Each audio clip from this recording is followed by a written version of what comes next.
Bonjour à tous et à toutes, j'espère déjà que vous allez tous très bien. Donc aujourd'hui, je vous retrouve pour le débrief de ce match d'hier soir à 21h contre le Racing Métro. Le Stade Toulousain se déplaçait à Paris Défense Arena contre une équipe de Racing qui préparait la Coupe d'Europe, cette finale la semaine prochaine contre Exeter.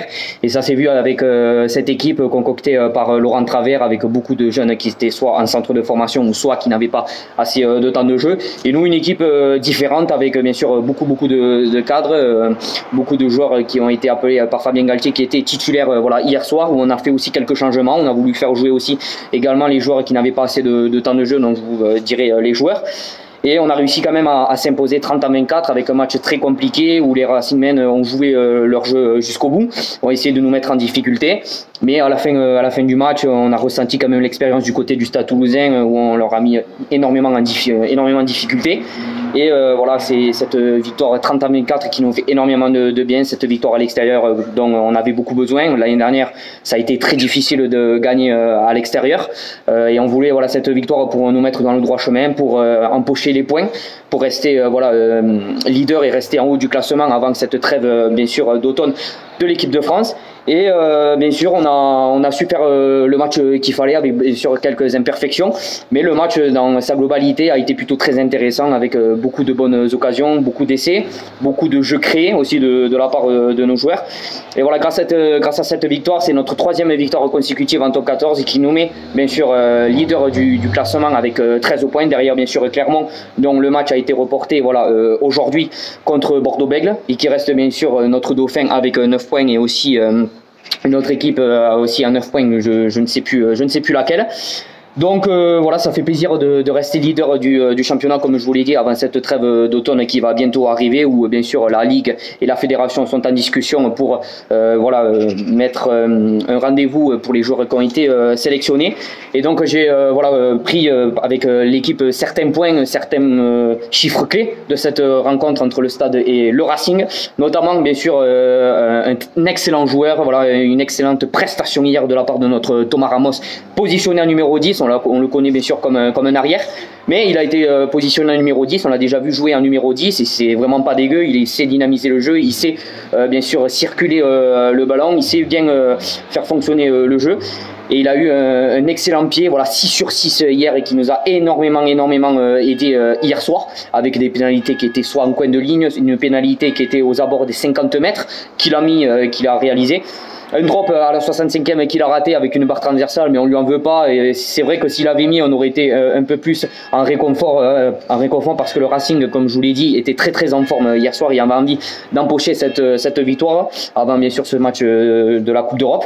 Mais bon, à part ça, un 6 sur 6 au pied, un excellent Thomas Ramos hier soir, et c'est ça qu'on aime voir. On aime le voir jouer comme ça.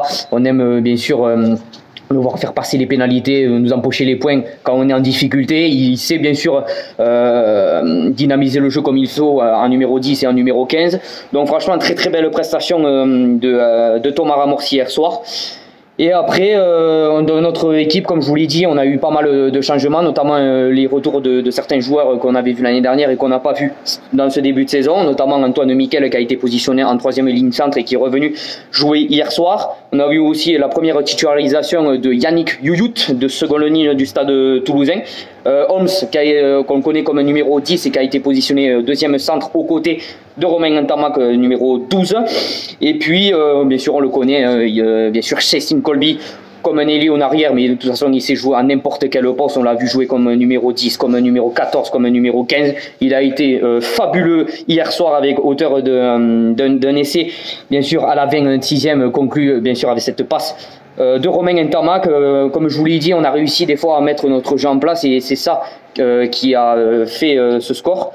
Beaucoup de jeux, beaucoup d'actions, beaucoup de vitesse aussi dans le jeu. Et voilà, on a des trois quarts qui savent jouer au ballon, on a des trois quarts qui sont très rapides. Je vais prendre aussi l'exemple de Mathis Lebel, qui confirme pour l'instant sa place de titulaire. Franchement, un excellent joueur, un excellent jeune, qui est bien sûr la pépite, une des pépites du Stade Toulousain, qui a marqué hier soir aussi à la 11e minute avec ce renvoi long de Romain Ntamak.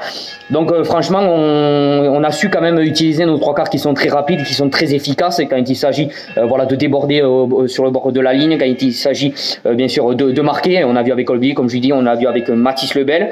Très impressionné aussi de cet exploit personnel de Holmes à la 52e.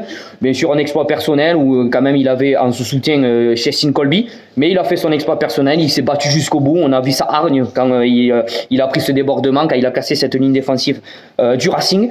Et bien sûr, un très très bel essai de la part de notre Zach Holmes, bien sûr transformé, comme je vous dis, par l'excellent Thomas Ramos hier soir. Donc franchement, il y a eu beaucoup de points positifs sur ce match-là, comme je vous l'ai dit.